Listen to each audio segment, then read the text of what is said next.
Gold, trusted gold buyers. మీరు తాకట్టు పెట్టిన బంగారాన్ని విడిపించి ఈ రోజు ఉన్న మార్కెట్ ధరకు కొనబడను.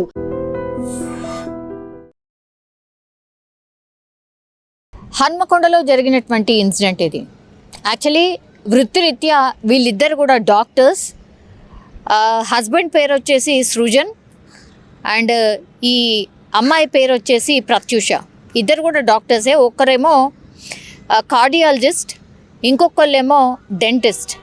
ఇప్పుడు వీళ్ళిద్దరి మధ్య మనస్పర్ధలో ఇంకో రీజనా అంటే సింపుల్. ఈ మధ్య కాలంలో కపుల్స్ వృత్తిరీత్యా అంటే డాక్టర్స్ కాకుండా వేరే వేరే వృత్తిలో ఉంటేనేమో జనరల్లీ ప్రాబ్లంలు వస్తూ ఉంటాయి డాక్టర్ వృత్తిలో ఉన్న వాళ్ళకి. కానీ వీళ్ళిద్దరు డాక్టర్స్ అయినప్పటికీ కూడా ఒక ఇన్ఫ్లుయెన్సర్ చేసినటువంటి ఇంటర్వ్యూతోని వాళ్ళిద్దరి మధ్య మనస్పర్ధలు స్టార్ట్ అయ్యాయి. యాక్చువల్లీ వరంగల్కి సంబంధించిన ఇన్సిడెంట్ కాబట్టి వరంగల్లో ఒక ప్రైవేట్ హాస్పిటల్ కొత్తగా ప్రారంభమైంది. మనకు తెలుసు సోషల్ మీడియా ప్లాట్ఫామ్లో అది ఎంత పెద్ద బ్రాండెడ్కి సంబంధించిన హాస్పిటల్ అయినా ఇంకేదైనా ఈ ఇన్ఫ్లుయెన్సర్స్తోని ప్రమోషన్ చేయించుకోవడం వెరీ వెరీ కామన్. అందులో భాగంగానే ఇప్పుడు ఈ డాక్టర్ సృజన్ అట్లనే ఒక అంటే ఓనర్ ఆఫ్ ఒక హాస్పిటల్. సో దాన్ని ప్రమోషన్ వైజ్గా ఒక ఇన్ఫ్లుయెన్సర్ని మాట్లాడిండ్రు. ఆమె పేరు వచ్చేసి శృతి. ఆమెతోని కొన్ని రోజుల క్రితం ఈ హాస్పిటల్కి సంబంధించిన ప్రమోషన్ వీడియో చేసిండ్రు. అక్కడ వీళ్ళిద్దరి మధ్య పరిచయం ఏర్పడిన తర్వాత సోషల్ మీడియాలో ఎట్లా చేయాలి ఏంటి అనేది కూడా పూర్తి స్థాయిలో ఆ అమ్మాయి గైడ్ చేయడం, ఆ తర్వాత ఆయన హాస్పిటల్కి కూడా క్లయింట్స్ రావడం, కస్టమర్స్ రావడం, ఇదంతా కూడా పెరిగింది. ఆ తర్వాత వీళ్ళిద్దరి మధ్య కొంత పరిచయం ఏర్పడింది. ఆ తర్వాత సాన్నిహిత్యంతో వాళ్ళిద్దరి మధ్య కన్వర్జేషన్ పూర్తిగా ప్రేమగా మారిపోయింది. ఇదంతా జరుగుతున్నటువంటి టైంలోనే డెంటిస్ట్గా ఉన్నటువంటి ఈ సృజన్ వాళ్ళ భార్య ఎవరైతే ఉన్నారో ప్రత్యూష, ఆమెకి ఎక్కడో అనుమానం వచ్చింది. ఏంటిది మరి ఇంత క్లోజ్గా ఎందుకు మూవ్ అవుతున్నాడు, ఇంత క్లోజ్గా ఎందుకు ఉంటున్నావు, ఎప్పుడు చూడు ఆమెతోనే మాట్లాడుతున్నావు, ఇది మంచిది కాదు అనేటువంటి విషయం భర్తకే చెప్పడం. అంటే సృజన్కే ప్రత్యూష చాలా టైమ్స్ చెప్పింది. ఆ తర్వాత ఇద్దరి మధ్య చాలా టైమ్స్ ఈ విషయం మీద గొడవ కూడా అయింది. అయినా సరే సృజన్ ఏమాత్రం కూడా కేర్ చేయకుండా, ఆమె భార్యని ఏమాత్రం కూడా కేర్ చేయకుండా కంప్లీట్లీ ఈ ఇన్ఫ్లుయెన్సర్ ఎవరైతే పరిచయం అయిందో శృతి, ఆ శృతితో ఎక్కువ క్లోజ్గా మూవ్ అవ్వడం స్టార్ట్ అయింది. ఆ తర్వాత అత్త మామలతో పాటే వీళ్ళిద్దరు కలిసి ఉంటారు. అందుకని వాళ్ళ మామయ్యకి ఇన్ఫర్మేషన్ ఇచ్చింది, తర్వాత అత్తయ్యకి కూడా ఇన్ఫర్మేషన్ చెప్పింది. మీ అబ్బాయి ఇట్లా చేస్తున్నాడు, మీరు మందలించండి, ఇది ఏమాత్రం కూడా మంచిది కాదు. ఆమె ఒక ఇన్ఫ్లుయెన్సర్ లాగా పరిచయం అయింది. ఆ తర్వాత నేను ఉండంగా మళ్ళీ ఇంకొక అమ్మాయితోని అట్లెట్లా క్లోజ్గా మూవ్ అవుతాడు, మీరు మందలించండి అని చెప్పినప్పుడు వాళ్ళ అత్తమామలు కూడా వాళ్ళ కొడుకునే వెనకేసుకురావడం, మా అబ్బాయి అట్లాంటి వాడు కాదు, నువ్వు ఏదో ఊహించుకుంటున్నావు, అట్లాంటిది ఏమి ఉండదు, నువ్వు చిన్న విషయాన్ని చాలా పెద్దగా చేస్తున్నావు, కేవలం ఇన్ఫ్లుయెన్సర్ లాగానే ఫ్రెండ్ లాగా మాత్రమే పరిచయం అయిన లైఫ్లో చాలామంది అట్లా క్లోజ్గా ఉన్నటువంటి వాళ్ళందరూ కూడా ఇక ప్రేమ అనుకుంటూ పోతే ఏ కాపురం నిలబడదు. ఇట్లాంటి మాటలన్నీ కూడా ఆ ప్రత్యూషకే ఆమెకే చెప్పడం స్టార్ట్ చేశారు. ఎవరు? ఈ సృజన్ వాళ్ళ అమ్మ నాన్న కూడా. సో ఈమె వైపు ఎవరు లేకుండా పోయారు. దెన్ ఈమె మ్యాటర్ని వీళ్ళ తల్లిదండ్రులకు తీసుకెళ్ళింది, అంటే ప్రత్యూష వాళ్ళ తల్లిదండ్రులకు చెప్పింది. వాళ్ళు కూడా వచ్చి మాట్లాడే ప్రయత్నం చేశారు. ఇది మంచి పద్ధతి కాదు, పద్ధతి మార్చుకోండి అని చెప్పినప్పటికీ కూడా ఏమాత్రం కూడా ఈ పద్ధతి మార్చుకోకపోవడం వల్ల గొడవలు చాలా ఎక్కువైపోయినాయి. అట్లాగే ప్రత్యూష దాన్ని తీసుకోలేకపోయింది, కంప్లీట్లీ ఒక డిప్రెషన్ లాగా వెళ్ళిపోయింది. ఇంకా నా మాట ఎక్కడ కూడా చెల్లట్లేదు, నా హస్బెండ్ కంప్లీట్లీ ఇంకొక అమ్మాయి మాయలో పడిపోయాడు, ఇంకా బ్రతికి వేస్ట్ అనుకుంది. సో ఆమె ఈరోజు పురుగుల మందు తాగి చనిపోయినటువంటి పరిస్థితి కనిపిస్తోంది.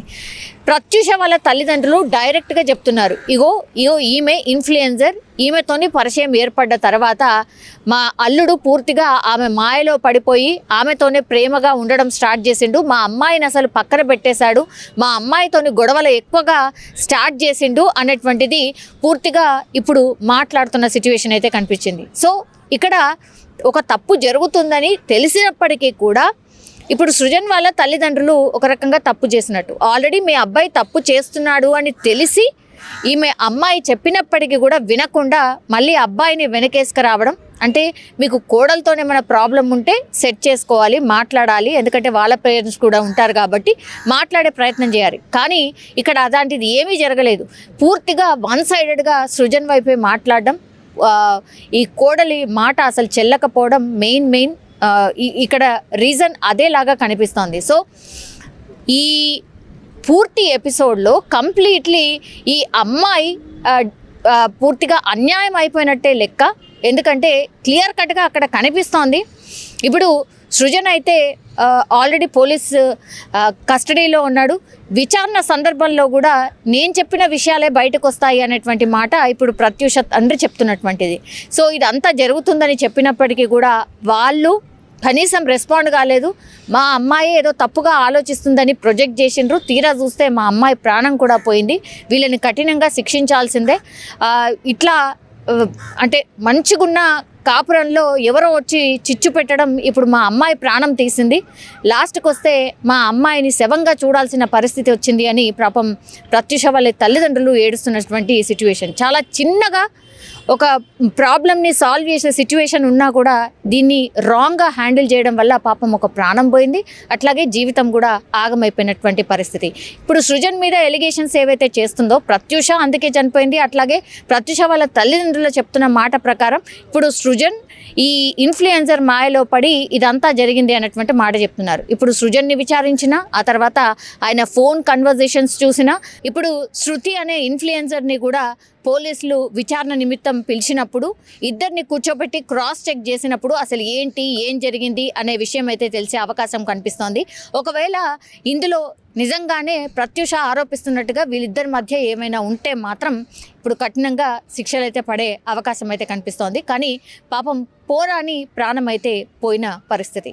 ముఖ్యంగా ఎప్పుడైతే మెడికవర్ హాస్పిటల్ ఓపెన్ అయిందో దాంట్లో కన్సల్టెంట్గా చేరిండో ఆ కన్సల్టెంట్గా చేరడం లోపల ఆ ఓపెనింగ్కు వచ్చినటువంటి ఒక భానువతు శృతి ఎలియాస్ బుట్టబొమ్మ అని చెప్పి ఇన్స్టాగ్రామ్లో ఉన్నటువంటి అమ్మాయి ఏదైతే ఉన్నదో అక్కడ ఇంటర్వ్యూ చేయడం తోటి మొదలైన వీళ్ళ ప్రవర్తన, వీళ్ళ ఒక అఫైర్ మొదలయ్యి ఇక పిల్లలను, నా కూతురును చిత్రహింసల పాలు చేసుకుంటూ అసలు ఏమాత్రం పట్టించుకోకుండా తిరుగుతూ ఉంటే నా బిడ్డ ఫస్ట్ వాళ్ళ అత్తకు మామకే చెప్పుకోవడం జరిగింది. చెప్పుకుంటే వాళ్ళు అసలు నా కొడుకు ఇలాంటి స్నేహాలు, ఇలాంటి స్నేహితులు ఎంతోమంది ఉంటారు, వాళ్ళని నువ్వు పట్టించుకోవాల్సిన అవసరం లేదు, నా కొడుకు మొగోడు కాబట్టి నువ్వు ఏం చేయొద్దు అని చెప్పి బూతులు తిట్టి ఆమెనే కుట్టడం జరిగింది.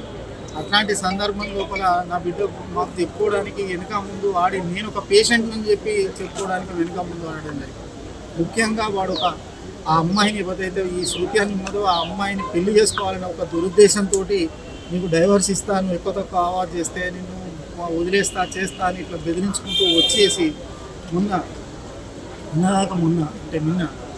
అంతకుముందు కూడా చాలా సందర్భాల్లో కొట్టడము, చేయడము, విమర్శిస్తే అడిగితే చేస్తే నిన్ను ఏదంటే చేస్తా అని చెప్పి బెదిరించడం ఇట్లా జరిగింది. వాళ్ళ ఆ తల్లిదండ్రులు చేసిండు, వీడు చేసిండు, ఆఖరికి ఈ శృతి అనే అమ్మాయి కూడా బెదిరించడం జరిగింది. నువ్వు ఎవరు చెప్పుకో, నువ్వు ఏం చేసుకుంటావో చేసుకో, నిన్ను విడదీయాలంటే ఒక 10 నిమిషాలు నిమిషం పట్టదని చెప్పుకుంటూ చేస్తే నా బిడ్డ అంతా మనసులో పెట్టుకొని ఆ రందితోటి కుమిలిపోయి చెప్పుకోలేక అది నిన్నటిది కూడా మాకు ఇప్పటికీ మిస్టరీయే. ఎందుకు అనంటే అసలు బయట నుండి లాక్ వస్తుంది, లోపలికి పోయి హ్యాంగింగ్ చేసుకున్నది అని చెప్తున్నారు.